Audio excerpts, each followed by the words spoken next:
ये ऐसे नहीं होता मित्रों। मैं शासन में बैठा हूं, मुझे मालूम है इस प्रकार से रुपया इतनी तेजी से गिर नहीं सकता। अरे ये नेपाल का रुपया नहीं गिरता है, बांग्लादेश की करेंसी नहीं गिरती है, पाकिस्तान की करेंसी नहीं गिरती, श्रीलंका की करेंसी नहीं गिरती। क्या कारण है हिंदुस्तान का रुपया पतला होता जा रहा है? ये जवाब देना पड़ेगा आपको। देश आपसे जवाब मांग रहा है।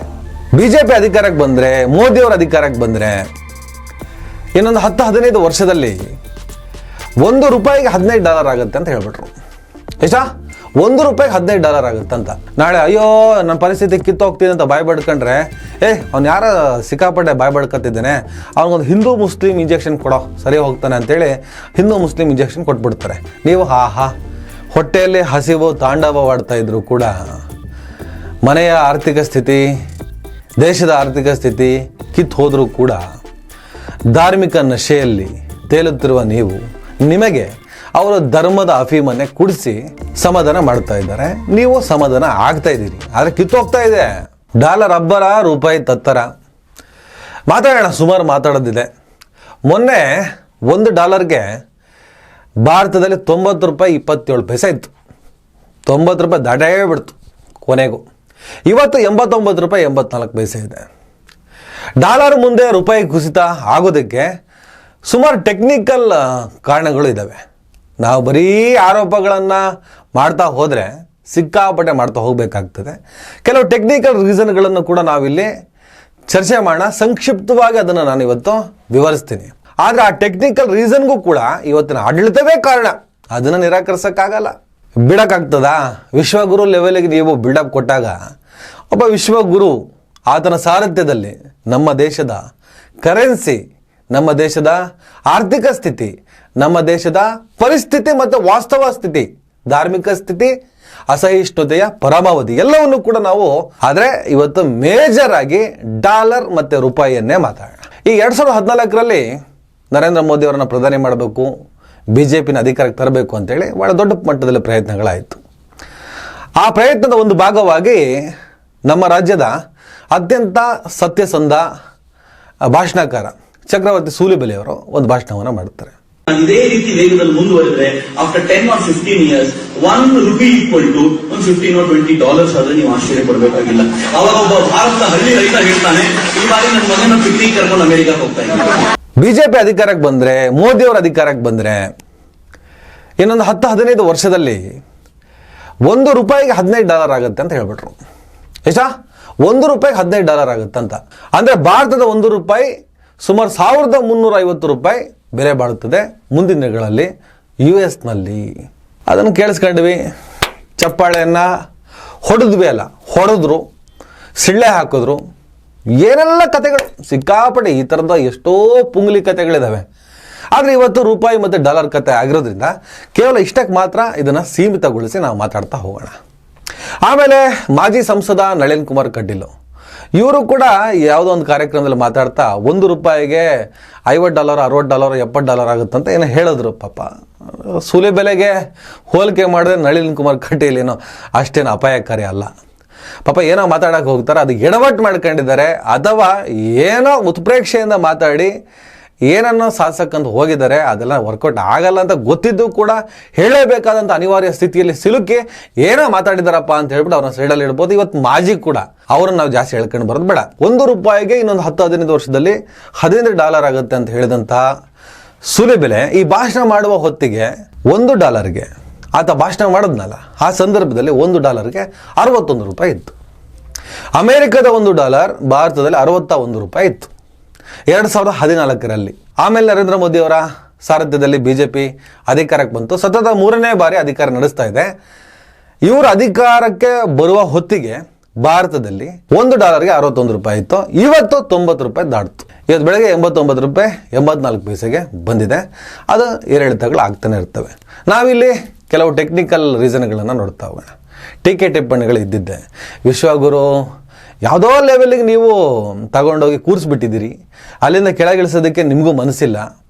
ಹೊಟ್ಟೆಯಲ್ಲಿ ಹಸಿವು ತಾಂಡವವಾಡ್ತಾ ಇದ್ರು ಕೂಡ ಮನೆಯ ಆರ್ಥಿಕ ಸ್ಥಿತಿ, ದೇಶದ ಆರ್ಥಿಕ ಸ್ಥಿತಿ ಕಿತ್ತು ಹೋದರೂ ಕೂಡ ಧಾರ್ಮಿಕ ನಶೆಯಲ್ಲಿ ತೇಲುತ್ತಿರುವ ನೀವು, ನಿಮಗೆ ಅವರ ಧರ್ಮದ ಅಫೀಮನ್ನೇ ಕುಡಿಸಿ ಸಮಾಧಾನ ಮಾಡ್ತಾ ಇದ್ದಾರೆ, ನೀವು ಸಮಾಧಾನ ಆಗ್ತಾ ಇದ್ದೀರಿ. ಆದರೆ ಕಿತ್ತೋಗ್ತಾ ಇದೆ, ಪರಿಸ್ಥಿತಿ ಕಿತ್ತೋಗ್ತಾ ಇದೆ.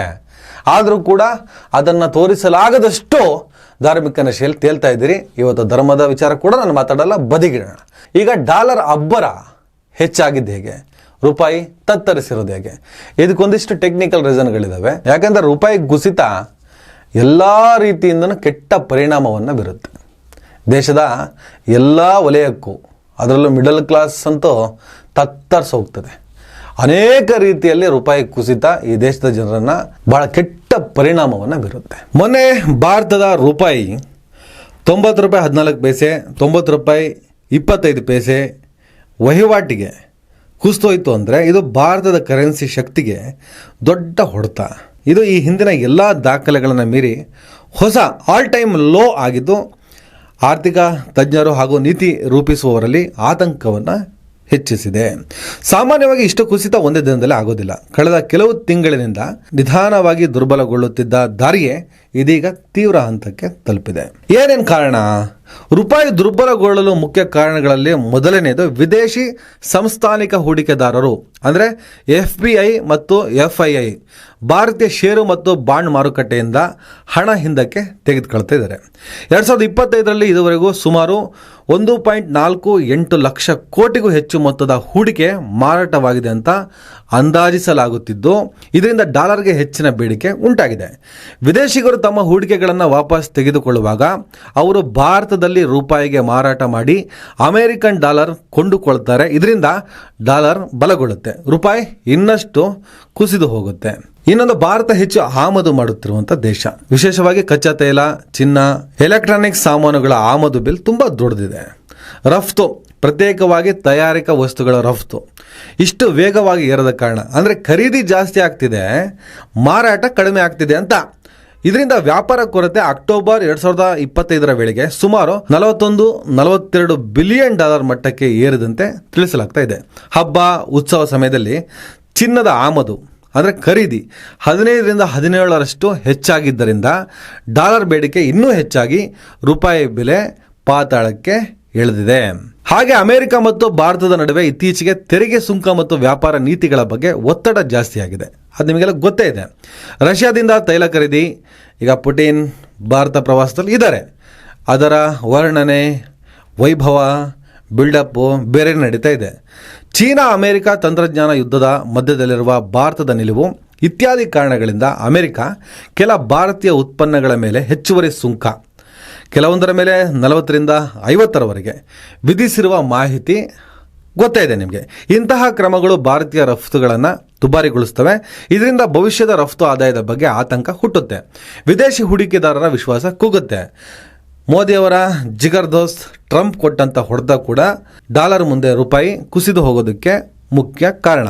ಅದೇ ರೀತಿ US ಫೆಡರಲ್ ರಿಸರ್ವ್ ಬಡ್ಡಿ ದರಗಳನ್ನು ಹೆಚ್ಚಿನ ಮಟ್ಟದಲ್ಲಿ ಇಟ್ಕೊಂಡಿರೋದ್ರಿಂದ ಜಾಗತಿಕ ಹೂಡಿಕೆದಾರರಿಗೆ ಅಮೆರಿಕ ಬಾಂಡ್ಗಳು ಸುರಕ್ಷಿತ ಮತ್ತು ಆಕರ್ಷಕ ಆಯ್ಕೆ. ಹೀಗಾಗಿ ಅವರು ಭಾರತ ಸೇರಿದಂತೆ ಎಮರ್ಜಿಂಗ್ ಮಾರ್ಕೆಟ್ಗಳಿಂದ ಹಣ ಎಳೆದು ಅಮೆರಿಕಕ್ಕೆ ಕೊಂಡೊಯ್ತಿದ್ದಾರೆ. ಡಾಲರ್ ಸೂಚ್ಯಂಕ DXY ಬಲವಾಗಿರುವಾಗ ಬಹುತೇಕ ಎಲ್ಲ ಉದಯೋನ್ಮುಖ ದೇಶಗಳ ಕರೆನ್ಸಿಗಳು ರೂಬಲ್, ರ್ಯಾಂಡ್, ರೂಪಾಯಿ ಇತ್ಯಾದಿ ದುರ್ಬಲಗೊಳ್ಳುತ್ತವೆ. ಜೊತೆಗೆ ಭಾರತದ ಪ್ರಮಾಣ ಅಮೆರಿಕಕ್ಕಿಂತ ಸ್ವಲ್ಪ ಹೆಚ್ಚಿರುವುದು ದೀರ್ಘಾವಧಿಯಲ್ಲಿ ರೂಪಾಯಿ ದುರ್ಬಲತೆಗೆ ಕಾರಣ. ಅದೇ ಥರ ರಿಸರ್ವ್ ಬ್ಯಾಂಕ್ ಆಫ್ ಇಂಡಿಯಾ ರೂಪಾಯಿ ಮೌಲ್ಯವನ್ನು ಕಟ್ಟುನಿಟ್ಟಾಗಿ 80-85ರ ನಡುವಲ್ಲಿ ಹಿಡಿದುಕೊಳ್ಳುವ ಬದಲು ಈಗ ಮಾರುಕಟ್ಟೆ ಬಲಗಳಿಗೆ ಸ್ವಲ್ಪ ಬಿಡುವು ನೀಡುತ್ತಿರುವಂತೆ ವರದಿಯಾಗಿದೆ. ರಿಸರ್ವ್ ಬ್ಯಾಂಕ್ ಆಫ್ ಇಂಡಿಯಾದ ಫಾರೆಕ್ಸ್ ರಿಸರ್ವ್ಗಳು $690 ಬಿಲಿಯನ್ ಗಿಂತ ಹೆಚ್ಚಿದ್ರು ಅವರು ಕ್ರಾಲ್ ಲೈಕ್ ವ್ಯವಸ್ಥೆ ಅನುಸರಿಸುತ್ತಿದ್ದಾರೆ. ಅಂದರೆ ರೂಪಾಯಿ ನಿಧಾನವಾಗಿ ದುರ್ಬಲಗೊಳ್ಳುತ್ತಿರುವುದನ್ನು ಸಂಪೂರ್ಣ ತಡೆಯದೆ ಚಲನವಲನವನ್ನು ನಿಯಂತ್ರಿತವಾಗಿ ಒಪ್ಪಿಕೊಳ್ತಾ ಇದೆ. ಇದರಿಂದ ರಫ್ತುದಾರರಿಗೆ ಸ್ಪರ್ಧಾತ್ಮಕ ಲಾಭ ಸಿಗಬಹುದು, ಆದರೆ ಕಡಿಮೆ ಅವಧಿಯಲ್ಲಿ ಸ್ಪೆಕ್ಯುಲೇಟಿವ್ ಒತ್ತಡ ಹೆಚ್ಚಾಗುವಂತ ಅಪಾಯ ಇದೆ. ಇದರಿಂದ ಜನಸಾಮಾನ್ಯರ ಮೇಲೆ ಯಾವ ರೀತಿಯ ಪರಿಣಾಮ ಉಂಟಾಗುತ್ತೆ? ಕಚ್ಚಾ ತೈಲ ಡಾಲರ್ನಲ್ಲಿ ಖರೀದಿಸಲಾಗುವುದರಿಂದ ರೂಪಾಯಿ ದುರ್ಬಲವಾದರೆ ಪೆಟ್ರೋಲ್, ಡೀಸೆಲ್, LPG ಬೆಲೆಗಳ ಮೇಲೆ ಒತ್ತಡ ಹೆಚ್ಚಾಗುತ್ತೆ. ಸರ್ಕಾರ ತೆರಿಗೆ ಕಡಿಮೆ ಮಾಡಿ ತಾತ್ಕಾಲಿಕ ಪರಿಹಾರ ಏನೋ ಕೊಡಬಹುದು, ಆದರೆ ದೀರ್ಘಾವಧಿಯಲ್ಲಿ ಬೆಲೆ ಏರಿಕೆ ತಡೆಯೋದು ಕಷ್ಟ. ಚಿನ್ನ, mobile, laptop, TV, high end ಗ್ಯಾಡ್ಜೆಟ್ಗಳೆಲ್ಲ ಅಂದರೆ ಆಮದು ಆಧಾರಿತ. ರೂಪಾಯಿ ದುರ್ಬಲವಾದಂತೆ ಇವು ದುಬಾರಿ ಆಗ್ತವೆ. ಹಬ್ಬ, ಮದುವೆ ಕಾಲದಲ್ಲಿ ಚಿನ್ನ ಖರೀದಿಗೆ ಹೆಚ್ಚಿನ ಹಣ ಬೇಕಾಗುತ್ತೆ. ಇನ್ನು ವಿದೇಶದಲ್ಲಿ ಓದ್ತಾ ಇರುವಂತಹ ವಿದ್ಯಾರ್ಥಿಗಳು, ಪ್ರವಾಸಕ್ಕೆ ಹೋಗುವ ಕುಟುಂಬಗಳು, EMIಗಳು, ಫೀಸ್, ಹೋಟೆಲ್, ಟಿಕೆಟ್ ಖರ್ಚು ಎಲ್ಲವೂ ಹೆಚ್ಚಾಗ್ತವೆ. ಒಂದೇ ಡಾಲರ್ಗೆ 2-3 ರೂಪಾಯಿ ಹೆಚ್ಚಾದ್ರೂ ವಾರ್ಷಿಕ ಖರ್ಚಿನಲ್ಲಿ ಲಕ್ಷಾಂತರದ ವ್ಯತ್ಯಾಸ ಬೀಳುತ್ತೆ. ಹಾಗೆ ಬ್ಯಾಂಕ್ಗಳ ಬಡ್ಡಿ ದರ ಕಡಿಮೆ ಮಾಡುವುದನ್ನ RBI ಎಚ್ಚರಿಕೆಯಿಂದ ನೋಡುತ್ತೆ. ಕೆಲವೊಮ್ಮೆ ದರ ಕಡಿತ ವಿಳಂಬ ಆಗಬಹುದು. ಇದರಿಂದ ಸಾಮಾನ್ಯ ಜನರ ಗೃಹ ಸಾಲ, ವಾಹನ ಸಾಲ, EMI ತಗ್ಗುವಿಕೆ ನಿಧಾನ ಆಗ್ತದೆ. ಆದರೆ ಎಲ್ಲಾ ದುಷ್ಪರಿಣಾಮಗಳ ನಡುವೆಯೂ ಕೆಲವು ವಲಯಗಳಿಗೆ ಇದರಿಂದ ಅನುಕೂಲ ಕೂಡ ಇದೆ. ಈ IT ಮತ್ತು ಸೇವಾ ರಫ್ತು, ಡಾಲರ್ನಲ್ಲಿ ಆದಾಯ ಗಳಿಸುವ IT ಕಂಪನಿಗಳು, BPO, ಕನ್ಸಲ್ಟಿಂಗ್ ಸಂಸ್ಥೆಗಳು ರೂಪಾಯಿ ದುರ್ಬಲವಾದಾಗ ಪ್ರತಿ ಡಾಲರ್ಗೂ ಹೆಚ್ಚು ರೂಪಾಯಿ ಪಡೆಯುತ್ತವೆ.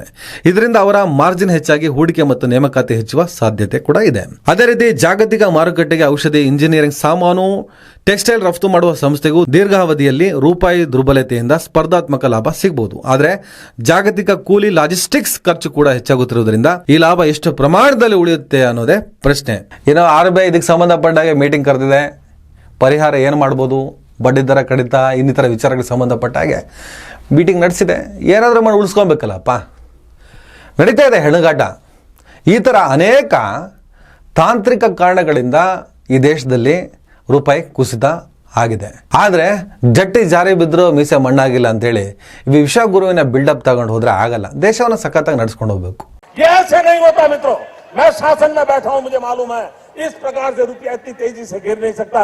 अरे ये नेपाल का रुपया नहीं गिरता है, बांग्लादेश की करेंसी नहीं गिरती है, पाकिस्तान की करेंसी नहीं गिरती, श्रीलंका की करेंसी नहीं गिरती. क्या कारण है हिंदुस्तान का रुपया पतला होता जा रहा है?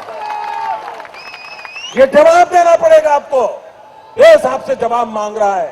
ಈ ಬಾಲಂಗೋಚಿಗಳು, ನಾಯಿಕೊಡೆಗಳೆಲ್ಲ ಈ ಜನರನ್ನ ಯಾಮಾರಿಸಿ ಪುಂಖಾನುಪುಂಖವಾಗಿ ಸುಳ್ಳಿನ ಭಾಷಣವನ್ನ ಬೀಗ್ತಾ ಒಬ್ಬ ರೈತ ತನ್ನ ಮಕ್ಕಳನ್ನ ಅಮೆರಿಕಕ್ಕೆ ಪಿಕ್ನಿಕ್ ಕರ್ಕೊಂಡು ಹೋಗ್ತಾರೆ. ಈ ಥರ ಎಲ್ಲ ನಾನ್ಸೆನ್ಸ್ ಮಾತು, ಈ ಥರದ ನಾನ್ಸೆನ್ಸ್ ಭಾಷಣ ಮಾಡ್ತಾ ಮಾಡ್ತಾ ಇವರು ಅಮೆರಿಕಕ್ಕೆ ಹೋಗಿ ಬರೋದಕ್ಕೆ ವ್ಯವಸ್ಥೆ ಮಾಡ್ಕೊಂಡ್ರು, ಅನುಕೂಲ ಮಾಡ್ಕೊಂಡ್ರು. ಅದನ್ನು ಅರ್ಥ ಮಾಡ್ಕೊಳ್ಳಿ ಜನ. ವಾಸ್ತವ ಬೇರೆ ಇದೆ. ಸರ್ಕಾರ ಯಾವುದೇ ಇರಲಿ, ಮೋದಿನೋ, ರಾಹುಲ್ಲೋ, ಮನಮೋಹನ್ ಸಿಂಗೋ, ಯಾರೇ ಈ ದೇಶವನ್ನು ಆಡಲಿ, ಅದು ಚೆನ್ನಾಗಿ ಆಳ್ಕೊಂಡು ಹೋಗಲಿ. ಈ ದೇಶದ ಜನರ ಮೇಲೆ ಕೆಟ್ಟ ಆಡಳಿತ ದುಷ್ಪರಿಣಾಮವನ್ನು ಬೀರಬಾರದು. ಹಾಗಾಗಿ ಒಳ್ಳೆ ಆಡಳಿತವನ್ನು ಯಾರು ಬೇಕಾದ್ರೂ ಮಾಡಲಿ. ಸೈದ್ಧಾಂತಿಕವಾಗಿ ನಾವು ನರೇಂದ್ರ ಮೋದಿ ಅವರನ್ನ ವಿರೋಧಿಸ್ಬೋದು, ಅದು ಸೈದ್ಧಾಂತಿಕ ವಿಚಾರ ಅಷ್ಟೇ. ಆದರೆ ದೇಶ ನಡೆಸುವಂಥ ವಿಚಾರ ಬಂದರೆ ಅದು ಕರೆಕ್ಟಾಗಿ ನಡ್ಕೊಂಡು ಹೋಗ್ಬೇಕು. ಇಲ್ಲ ಅಂದರೆ ಕೆಟ್ಟ ಪರಿಣಾಮವನ್ನು ನಾವು ಎದುರಿಸಬೇಕಾಗತ್ತೆ. ನನ್ನ ಸ್ನೇಹಿತರೊಬ್ಬರು ಯೂಟ್ಯೂಬ್ ಚಾನಲ್ ನಡೆಸ್ತಾ ಇದ್ದಾರೆ. ಅವ್ರಿಗೆ ಕೇಳಿದೆ, ಏನಿದು ರೂಪಾಯಿ ಕುಸಿತ ಆಗ್ತಾ ಇದೆ, ಡಾಲರ್ ಅಬ್ಬರ ಜಾಸ್ತಿ ಆಗಿದೆ ಅಂತ. ನಮಗೆ ಬರೋ ದುಡ್ಡು ಜಾಸ್ತಿ ಬರ್ತದೆ ಬಿಡ್ರಿ ಅಂದರು. ನಿಮ್ಗೆ ಅರ್ಥ ಆಗ್ತಿದೆಯಲ್ಲ? ಸೊ ಆದರೆ ಅದರ ದುಷ್ಪರಿಣಾಮಗಳು, ಬರೋ ದುಡ್ಡನ್ನ ಜಾಸ್ತಿ ಬರುತ್ತೆ, ಆದರೆ ಬಂದ ದುಡ್ಡನ್ನು ನಾವು ಎಲ್ಲಿ ಚೆಲ್ತೀವಿ ಹೇಳಿ? ಇದೇ ಮಾರ್ಕೆಟಿಗೆ. ಆ ಮಾರುಕಟ್ಟೆಯಲ್ಲಿ ದುಬಾರಿ ಆಗಿರುತ್ತಲ್ಲ ವಸ್ತುಗಳ ಬೆಲೆ, ಪೆಟ್ರೋಲ್ ರೇಟ್ ಜಾಸ್ತಿ ಆಗಿರುತ್ತಲ್ಲ, ಖರೀದಿ ದರಗಳು ಜಾಸ್ತಿ ಆಗಿರ್ತದಲ್ಲ. ಹಾಗಾಗಿ ಏನೇ ಜಾಸ್ತಿ ಬಂದರೂ ಕೂಡ ಅದರ ದುಪ್ಪಟ್ಟು ನಾವಿಲ್ಲಿ ಕಳ್ಕೊಬೇಕಾಗ್ತದೆ. ಹಾಗಾಗಿ ವಿಶ್ವಗುರುವಿನ ಬಿಲ್ಡಪ್ಪನ್ನ ನಿಲ್ಲಿಸಿ ಸಮರ್ಪಕವಾಗಿ ದೇಶವನ್ನು ಆಳಲಿ, ಅದಕ್ಕೆ ನಾವು ಹಕ್ಕೊತ್ತಾಯವನ್ನು ಮಾಡೋಣ. ನಾವೆಲ್ಲ ಧರ್ಮ ಅಂತ ಹೊಡೆದಾಡ್ಕೊಂಡಿದ್ರೆ ಅವ್ರಿಗೆ ಅನುಕೂಲ ಆಗ್ತದೆ. ಅವ್ರು ಉಡಾಫೆಯಿಂದ ದೇಶವನ್ನು ನಡೆಸ್ತಾ ಹೋಗುತ್ತಾರೆ. ನಾಳೆ ಅಯ್ಯೋ ನನ್ನ ಪರಿಸ್ಥಿತಿ ಕಿತ್ತೋಗ್ತೀನಿ ಅಂತ ಬಾಯ್ ಬಡ್ಕೊಂಡ್ರೆ, ಅವ್ನು ಯಾರ ಸಿಕ್ಕಾಪಟ್ಟೆ ಬಾಯ್ ಬಡ್ಕೊತಿದ್ದಾನೆ, ಅವ್ನಿಗೊಂದು ಹಿಂದೂ ಮುಸ್ಲಿಂ ಇಂಜೆಕ್ಷನ್ ಕೊಡೋ, ಸರಿ ಹೋಗ್ತಾನೆ ಅಂತೇಳಿ ಹಿಂದೂ ಮುಸ್ಲಿಂ ಇಂಜೆಕ್ಷನ್ ಕೊಟ್ಬಿಡ್ತಾರೆ. ನೀವು ತೃಪ್ತಿಯಿಂದ ನೆಮ್ಮದಿಯಿಂದ ಮಲಕತ್ತೀರಿ. ಇದನ್ನೇ ಅಮಲು ಅನ್ನೋದು. ಅಮಲಿಂದ ಹೊರಗೆ ಬನ್ನಿ, ವಾಸ್ತವಕ್ಕೆ ನಾವು ಹೋಗೋಣ, ವಾಸ್ತವವನ್ನು ನಾವು ಅರ್ಥ ಮಾಡ್ಕೊಳ್ಳೋಣ. ನಮಸ್ಕಾರ. ದಯವಿಟ್ಟು ಎಲ್ಲರೂ ಈ ಚಾನಲ್ನ ಸಬ್ಸ್ಕ್ರೈಬ್ ಮಾಡಿ. ನಿಮ್ಗೆ ಇಷ್ಟ ಆದರೆ ಈ ಚಾನಲ್ಗೆ ಜಾಯ್ನ್ ಆಗಿ.